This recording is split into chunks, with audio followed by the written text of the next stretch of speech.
They went to the meetings, they went to whatever, and the artist went in there and actually did not understand how the system worked because they went in there and said, right, I'm in here. The reason didn't say it that particularly words, but they thought to themselves, well, you've called me in here.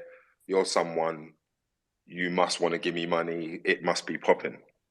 And so they went in there and they said, right, what can we do? And the person was saying, well, what can we do? What do you want to do? And then the younger said, right, I want to do this. I want that much money. I'm not giving up none of my rights. I'm not giving up my thingy. I'm keeping everything and I'm not going to I just want you to just give me money, basically.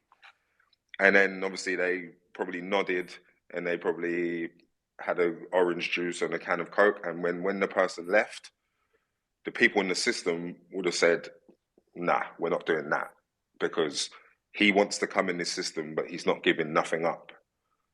And when you go in the system, you have to give something up. Like if I go to a record label next week and I sign a new single, a summer single, they're going to pay me money and take the single, but they're going to do everything that they know and in their power to sell the single to the demographic that they have, the wider masses and audience. And if they want to say we take the song in there and I love it how it is, if they want to add new strings and they want to add new stuff because they want it to sound more poppy, they're going to do it because they've paid you and they feel they can do it. You might not want them to, but that is what they are going to do. So you have to know any system you go into, it's not on your terms. You can negotiate terms, but the real ones that you would like to keep, for instance, if I went into a record label and said, right, you like me, yeah? Well, I just want to do grime. If grime's not going to sell to the wider audience in that record label's eyes, then they're not going to take me for grime. They might take me for 1 grime or 2 grime, and if that dries up, they're going to influence me to make other music, whatever is going to sell in that country or in the country spilling out into Europe or around the world. So it's important that you know how a system works and what it is, because if you're an artist who loves what you do and you love your like genre or you love different styles and flavors, but they're not the flavor of the month, then that system's not for you, whether you want money or not. And I think accepting yourself and what you do is very important before you go in to any system or any business. Because like we said earlier, the UK boxing system, Tyson Fury didn't like it, so he went to America. Obviously, fighting is different, and he's a very good boxer. So in his heart and mind, he just probably thought, fuck this. Eddie Hearn, I don't like you. I don't like this and that. I think we should be 50-50. You don't.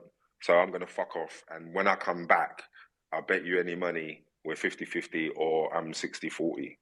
So that is why at some point we need to realize how the system works, because if you want to keep it real to yourself, the system is not for you. If you don't mind keeping it real and being told what to do here and there and whatever, then you go inside there and then you do whatever business you can and you get the money and then you come out and you build your own thing, or you stay in the system. It's up to you. And so that is basically what I have learned by working in and out of the system for 22 years, because I've always done grime and I knew at every meeting I had, oh yeah, shit, they're not really into grime. Really, they're into the fact that you're a council estate kid who can spit bars and has got a following. So therefore, whatever beat they put you on, if it's a beat that suits them, they could sell it more to the wider audience. If it's on the beat that you like, if they can't control your genre, then they're not gonna just let you do what you want. So this is what I learned in the 22 years. Predator, are you there? Yeah. Yes, yes, yes.